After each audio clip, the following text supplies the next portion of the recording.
AskReddit by Mary Aberbex Oxo. Never confuse education with intelligence. You can have a PhD and still be an idiot, stated Richard Feynman. What are some real-life examples of this? I work in mental health and have known so many healthcare professionals with advanced degrees who I wouldn't trust to take care of a goldfish and can't believe counsel people on a regular basis. It's concerning to encounter mental health professionals with advanced degrees who lack the necessary practical skills and empathy. Effective communication and genuine understanding are vital in counseling, emphasizing the importance of ongoing training and evaluation in the field. My MIT PhD friend complained his dryer was taking forever to dry his clothes. I asked him if he was cleaning the lint trap. It doesn't have one. Spoiler alert, it did. Way in the back, and I took out a sweater's worth of lint. And may have saved your friend from dying in a house fire.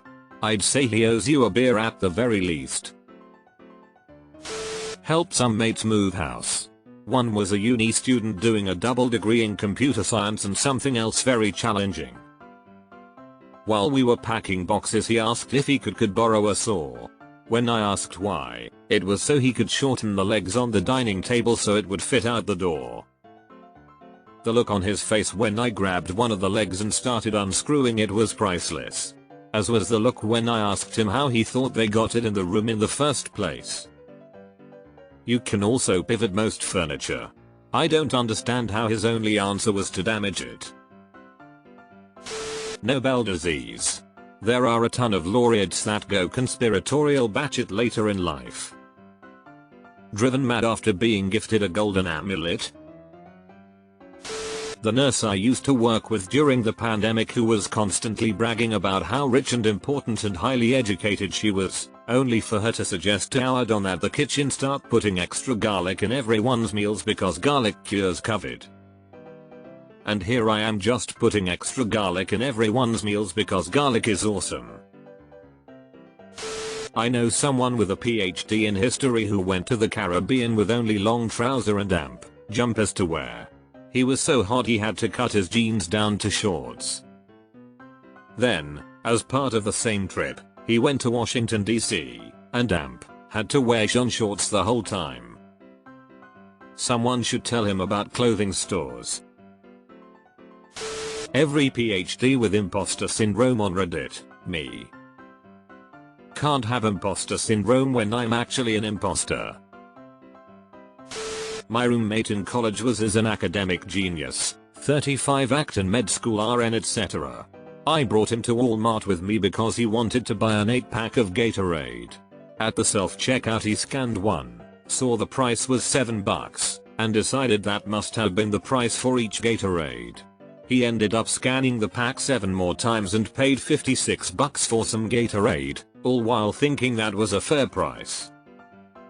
It's one banana, Michael. What could it cost? $10? Ironically, most of the staff at the university I graduated from.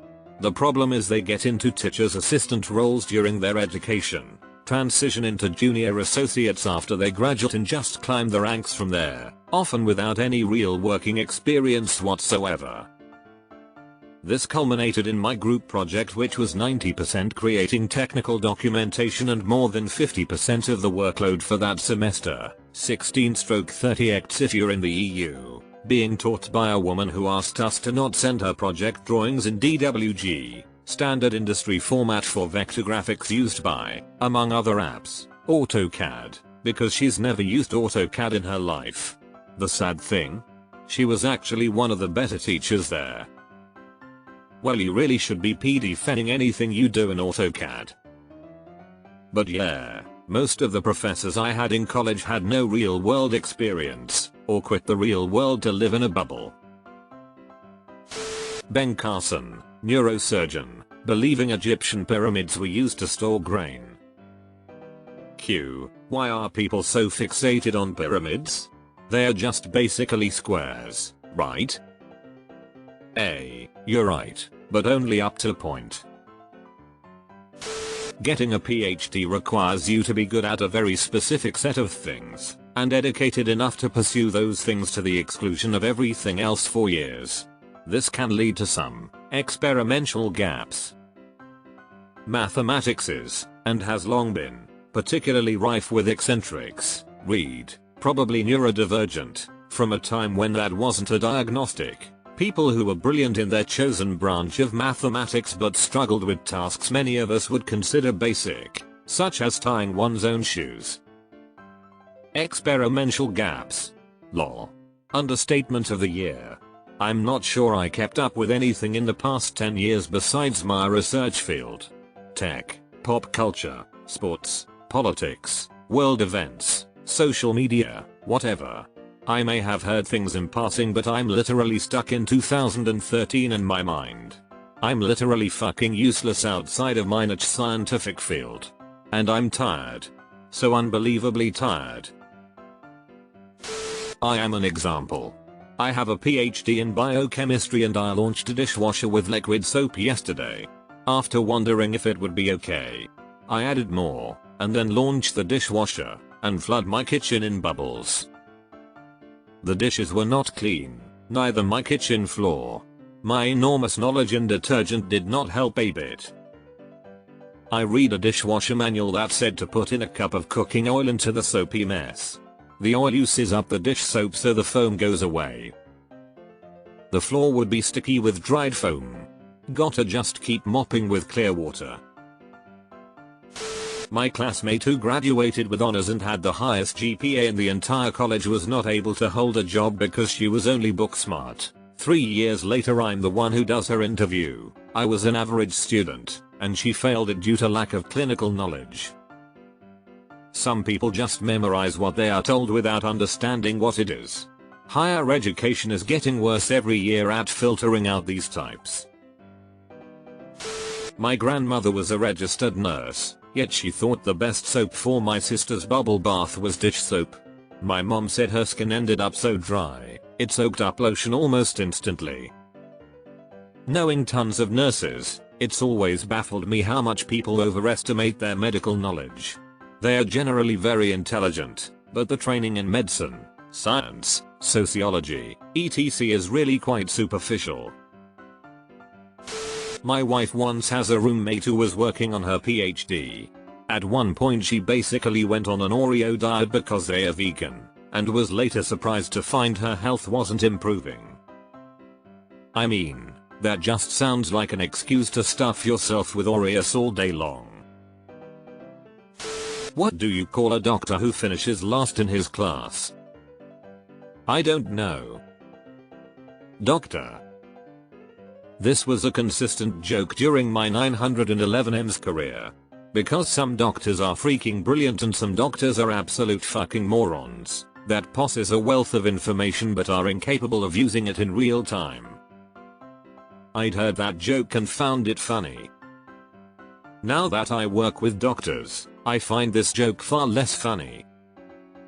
The ones that are both stupid and arrogant scare me the most because they will argue to the end of the earth that they are right even when presented with evidence to the contrary. Makes me wonder how they treat their patients. Quite poorly, I presume. In Germany, you can study for free if you are smart or diligent enough. If you're neither, you can still study everything as long as you have rich parents. So education comes with either intelligence, diligence or wealth. Equalizing education with intelligence is ignoring reality, especially if we add intelligent people into the mix who have never received a good education because of social issues. Some people are also quite good at learning school subjects and being able to use them in exams later, but they cannot at all do any critical thinking or use their knowledge if the context is different, like in school projects or at work. My friend is one of those. PhD in the medical field. On New Year's evening he lighted fireworks, threw away the lighter and the fireworks went in his hand. And he wasn't drunk. His wife literally forbid him to touch any fireworks ever again. I have a hard science PhD. After checking out at the grocery store a couple weeks ago I was holding my receipt in one hand and my wallet in the other hand. I go to throw away the receipt in the garbage can next to the exit and very confidently toss my wallet in. Not quite a firework going off in my hand, but sometimes your brain hemispheres just don't communicate very well. Never confuse the fact that a degree is a measure of perseverance and not a measure of intelligence. A degree says very little about your intelligence, but it does say that you completed a multi-year project that required your work output to meet the standards set by a third-party accreditation body. So if you can manage to do that, you can probably show up to meetings on time, have minimal office skills, and can complete assigned work. That is the value of a degree to an employer. Discipline. I was a returning student who was about 15 years older than everyone else with loads of real life experience, and I have to say the work ethic and discipline of my classmates was truly humbling. That's what set them apart, not intelligence. My wife has a PhD and is absolutely awesome, working in a challenging and rewarding field. However, she is clearly an idiot as she thinks I'm smart and married me. So far she hasn't worked it out. Not saying this applies to you, but there are fascinating stories of super intelligent, highly successful women that are in abusive relationships. I remember this podcast about an ER doctor that worked with abused women and could not see that her own relationship was abusive physically and mentally. Wild. Edit for a word. On my PhD program for photonics, we had a guy who lost a game of Connect 4 in 4 moves. He actually only took 3 moves. Same person melted an oscilloscope by covering it up in tinfoil, blocking the fans. Now he leads the designs for very complex optical instruments. Look on the bright side, anything he successfully makes will probably be temp resistant. Me. Same. Having a PhD just means I feel that much stupider when I lock my keys in my car. Neil deGrasse Tyson. Maybe not an idiot, but he says some stupid, and just plain incorrect, shit when he decides to talk outside his field. Neil deGrasse actually took human form. My sister just got her master's and she thinks Alaska is an island. She also thinks all liberals hate guns and want them banned, so I think she'll be a great therapist. I once had an astrophysics PhD student tell me he thought the moon landings had been faked.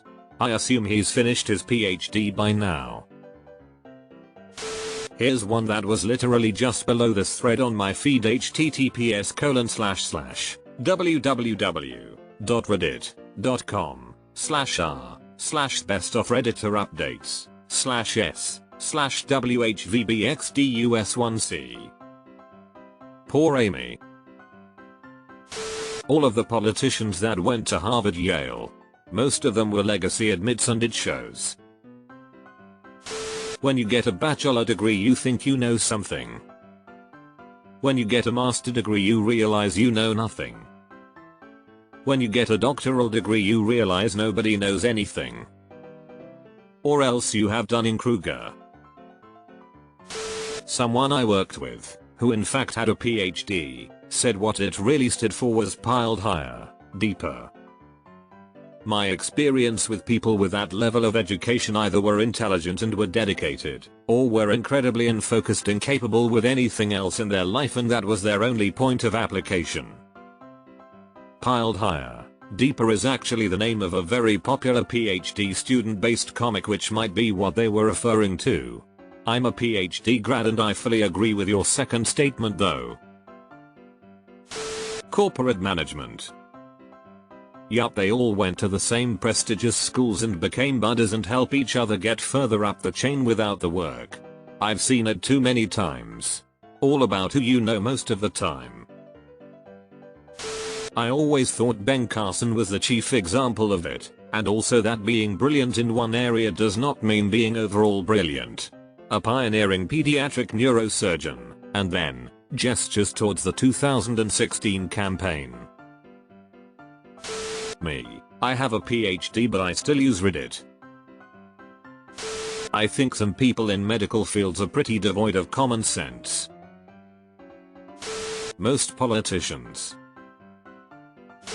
Somehow they're smart enough to get a PhD, but can't figure out how to get to a hotel from the airport without someone holding their hand the whole way.